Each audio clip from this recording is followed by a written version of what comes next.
சரணம் திருவடி சரணம் ஆக்கமும் ஆன்மீகம் ஒரு அற்புதமான கவிஞர்கள் நேற்றில் இது கிரைண்டரில் அரைச்சேன். நேற்றுக்கு ஷார்ட்டில் போட்டது மிக்சியில் 20 நிமிஷம் தான் நேர்கள். இங்கே பாருங்கள், புலன்னு இங்கே பாருங்கள்.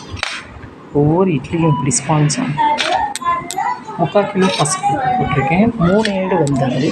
ஓகேவா, நல்லா கிரைண்டில் அரைச்சிட்டேன். எண்ணெயை மட்டும் நீங்கள் தொட்டுண்டிங்கன்னா போதும். விவரம் நல்லா உதிரியாக வந்துடும். கொஞ்சம் ஆறும். ஓகேவா நேர்களே. அப்புறம் வெள்ளைப்பாகு, தக்காளி பழப்பாகில் போட்டு பாகை இதில் போட்டு கிண்டணும். அப்புறம் நெய்யில் முந்திரி பருப்பு ஏலக்காய் தாளிச்சுன்னா உட்கார ரெடி. இன்றைக்கி ஒருத்தவங்க கேட்டாங்க, பண்ணி கொடுத்துருக்கேன். எவ்வளோ பலன்னு இருக்கு பாருங்கள், சூப்பராக இருக்கும். ஓகேவா நேர்களே, ஒன்றுமே ஒட்டாது.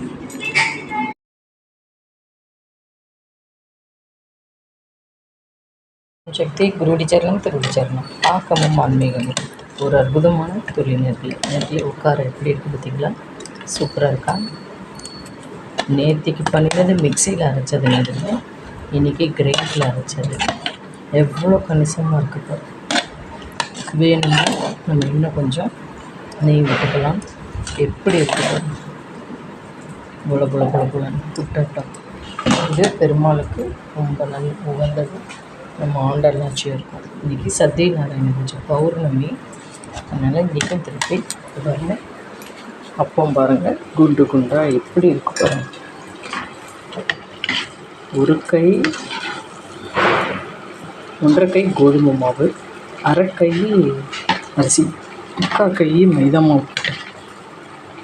வெல்லம் 1/2 கிலோ போட்டேன். எப்படி இருக்குது பாருங்கள். மாவு இப்படி கரைச்சிக்கணும். ஒரு முட்டை நெய் விட்டுப்பேன் இதில்.